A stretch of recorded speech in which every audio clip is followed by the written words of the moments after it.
तंत्र एक ऐसा शब्द जिसे सुनते ही एक रहस्य का द्वार खुलता है, जहां अंधकार में छिपी होती है दिव्यता और मृत्यु की सीमाओं के पार शुरू होता है जीवन का नया अर्थ। ये वेदों के खुले प्रकाश में नहीं, बल्कि उन गूढ़ ग्रंथों में लिखा गया है जो केवल उन साधकों को दिखाई देते हैं जो शमशान की राख में सत्य खोजते हैं। तंत्र कोई धर्म नहीं, ये एक रहस्यमयी विज्ञान है जहां शक्ति को सिर्फ पूजा नहीं, साक्षात अनुभव किया जाता है। और इस विज्ञान के भीतर छिपे हैं कुछ ऐसे देवता जिनके नाम तक आम लोगों ने कभी नहीं सुने। ये न तो मंदिरों में मिलते हैं, न ही आरतियों में गाए जाते हैं इनके मंत्र। ये देवता जागते हैं सिर्फ तभी जब कोई साधक अपने भीतर के अंधकार में उतरने को तैयार होता है। आज का विषय है तंत्र के 10 रहस्यमयी देवता जिन्हें सामान्य लोग नहीं जानते। ये वे देवता हैं जिनकी साधना साधारण नहीं, पर जो एक बार सफल हो जाए तो वो साधक मृत्यु, भय, मोह, क्रोध सब का स्वामी बन सकता है। तो चलिए शुरू करते हैं ये रहस्यमय यात्रा एक ऐसे मार्ग पर जहाँ प्रकाश की खोज अंधकार से शुरू होती है।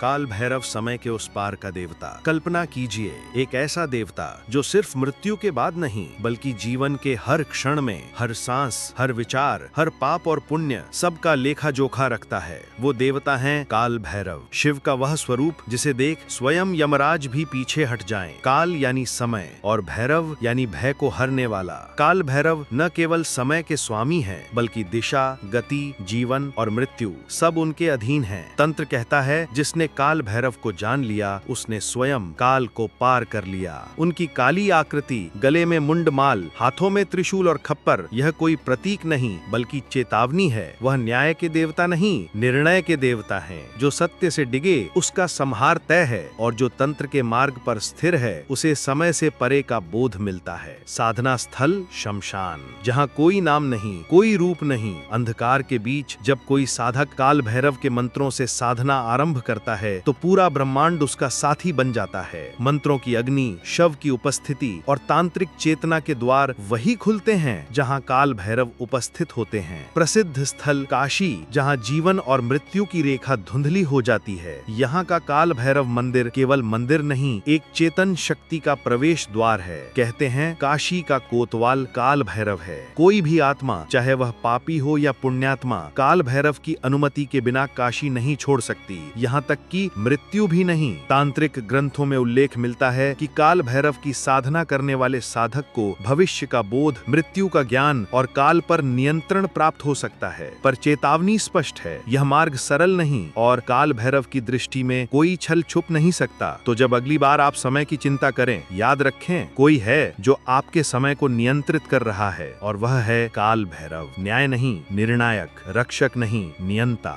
धूम्रवर्ण गणपति, माया के स्वामी। जब कोई गणपति का नाम लेता है तो सामने आता है एक मंगलकारी, सुशोभित, प्रसन्न मूर्ति देवता जो विघ्नों को दूर करते हैं और हर शुभ कार्य की शुरुआत में वंदित होते हैं। लेकिन तंत्र हमेशा ऊपरी आवरण के पीछे छिपे गूढ़ सत्य को देखता है। तंत्र में गणपति का एक ऐसा रहस्यमय रूप है जिसे सामान्य भक्त कभी देख भी नहीं सकते। वे हैं धूम्रवर्ण गणपति, धुएं के रंग के, अस्पष्ट आकृति वाले वे गणपति जो माया के अधिपति हैं, जहाँ कुछ भी वैसा नहीं होता जैसा दिखता है, और दिखता वही है जो भीतर से उत्पन्न होता है। धूम्रवर्ण का अर्थ क्या है? धूम्र यानी धुआं, वो जो स्पष्ट नहीं, वो जो सब कुछ छिपा लेता है और साथ ही जो वास्तविकता को भंग कर देता है। धूम्रवर्ण गणपति उसी धुएं की तरह है। वे हर भ्रम के पीछे छिपी सच्चाई को जानते हैं और साधक को उसी दिशा में ले जाते हैं जहां इंद्रिय समाप्त होती है और बोध प्रारंभ होता है। किन्हें मिलती है इनकी कृपा? जो अपने भीतर की इच्छाओं को पहचानते हैं, उन्हें साधते हैं, जो जानते हैं कि माया से युद्ध जीतना बाहरी शत्रु को जीतने से कहीं कठिन है। तांत्रिक ग्रंथों में कहा गया है,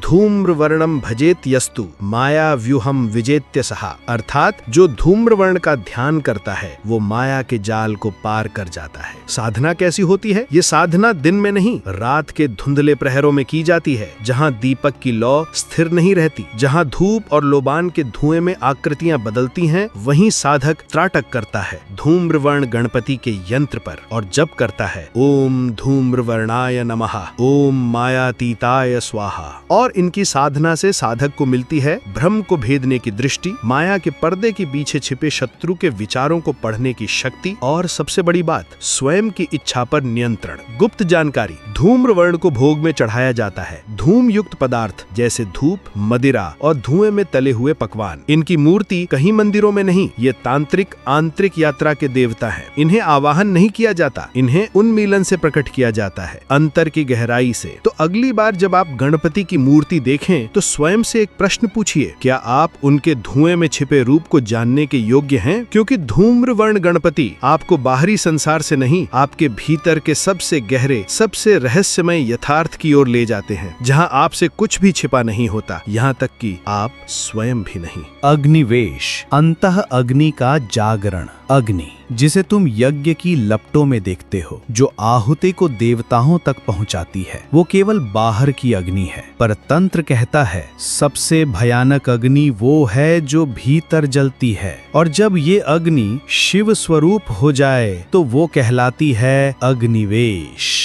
कौन है अग्निवेश? ये कोई पौराणिक चरित्र मात्र नहीं, बल्कि एक जीवंत तांत्रिक ऊर्जा है। अग्निवेश का अर्थ है वो जो अग्नि का वस्त्र धारण करे। ये वही अग्नि है जो शरीर के मूल में सुप्त पड़ी कुंडलिनी शक्ति को जगाती है। ये वही अग्नि है जो साधक के भीतर की वासना, भय, क्रोध, मोह सब कुछ भस्म कर देती है। तांत्रिक परंपरा कहती है अग्नेर नमः आत्म तेजो भूतः, अर्थात अग्नि ही आत्मा का तेज है, और अग्निवेश की साधना उसी तेज को नियंत्रित करने की विद्या है। क्यों खतरनाक है ये साधना? क्योंकि जब ये अंतः अग्नि एक बार जल उठती है तो वो केवल शरीर को नहीं, मन और आत्मा को भी तपाने लगती है। विचारों की गति तेज हो जाती है, वासनाएं अपने चरम पर आती हैं। साधक या तो समाधि में विलीन होता है या विक्षिप्तता के किनारे जा पहुंचता है। यही कारण है कि ये साधना सभी के लिए नहीं, ये साधना उनके लिए है जो भीतर की हिंसा, वासना और तृष्णा को पहचानते हैं और उन्हें अग्नि में समर्पित कर सकते हैं। कैसे होती है अग्निवेश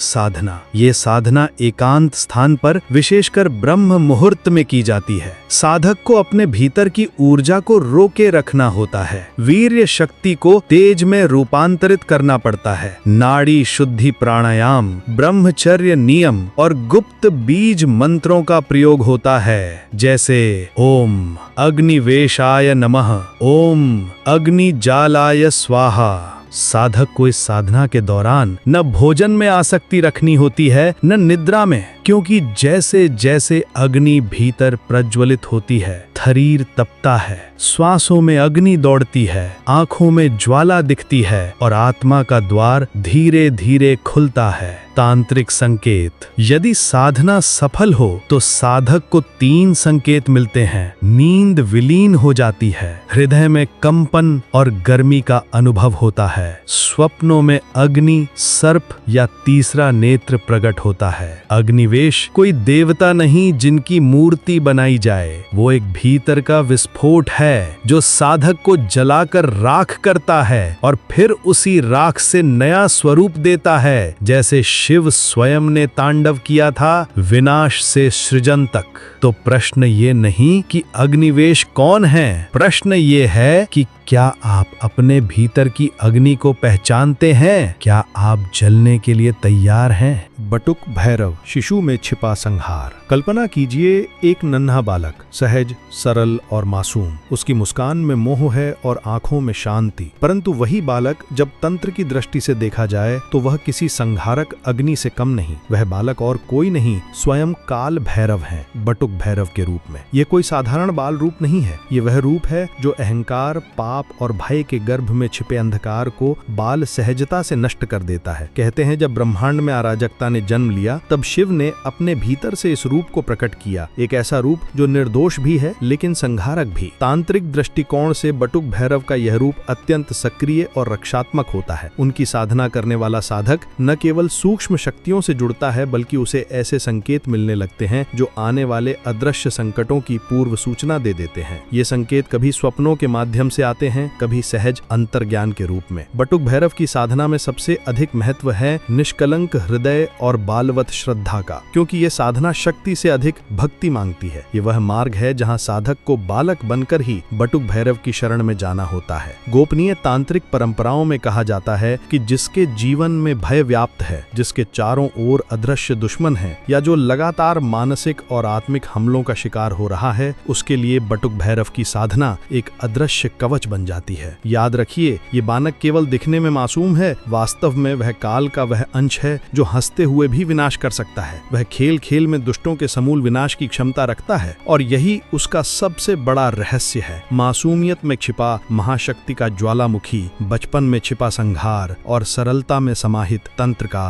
ब्रह्म रहस्य। प्रेतराज, आत्माओं के सम्राट। मृत्यु के बाद आत्मा दो मार्गों में से एक चुनती है, या तो वो यमलोक चली जाती है या फिर भटक जाती है। ऐसी आत्माएं जिनके साथ कोई अधूरा कार्य, पीड़ा अथवा अकस्मात मृत्यु जुड़ी हो, वे प्रेत बन जाती हैं। और उन असंख्य प्रेतों का एक राजा होता है, प्रेतराज। प्रेतराज कोई दया भाव से ग्रस्त देवता नहीं, बल्कि वो है जो अंधेरे में छिपे रहस्यों, अधूरी इच्छाओं और मृत आत्माओं की पीड़ा को नियंत्रित करता है। तंत्र में उसे मृत्यु के उस पार का द्वारपाल माना गया है, जो जानता है कि कौन सी आत्मा कहाँ रुकी है और क्यों। तांत्रिक साधना में प्रेतराज की उपासना का उद्देश्य भय पैदा करना नहीं होता, बल्कि ये साधना है उन सूक्ष्म शक्तियों से संवाद करने की जो सामान्य मानव से परे हैं। ये साधना तभी की जाती है जब किसी आत्मा की शांति रुकी हो या कोई साधक स्वयं प्रेत योनि की शक्तियों को समझकर उनका उपयोग करना चाहता हो, जैसे अदृश्य रूप से रक्षा करना, किसी रहस्य का उद्घाटन करवाना या शत्रु के विरुद्ध प्रैतिक ऊर्जा का प्रयोग करना। प्रेतराज की साधना सरल नहीं बल्कि अत्यंत खतरनाक मानी जाती है। ये शमशान भूमि, अर्धरात्रि, काले तिल, नींबू और कभी कभी रक्त के माध्यम से की जाती है। तंत्र शास्त्र कहता है ये साधना वही कर सकता है जो भीतर से निर्भय, निष्कलंक और पूर्णतः एकाग्र हो। यहाँ साधक को प्रेत बाधाओं से मुक्ति भी मिलती है और यदि वो पूरी साधना सिद्ध कर ले तो प्रेतराज स्वयं उसकी सेवा में खड़े होते हैं। पर यदि साधक का मन डगमगाया, भय ने प्रवेश किया या भावना अपवित्र हुई तो वही प्रैतिक शक्तियाँ उसे नष्ट कर सकती हैं। प्रेतराज वो देवता है जो मृत और अमर के बीच की सीमा रेखा पर बैठा है। वो उन आत्माओं का सम्राट है जिनका अस्तित्व केवल अंधकार में है, और जो साधक इस अंधकार से मित्रता कर ले वो स्वयं भी अंधेरे का स्वामी बन सकता है।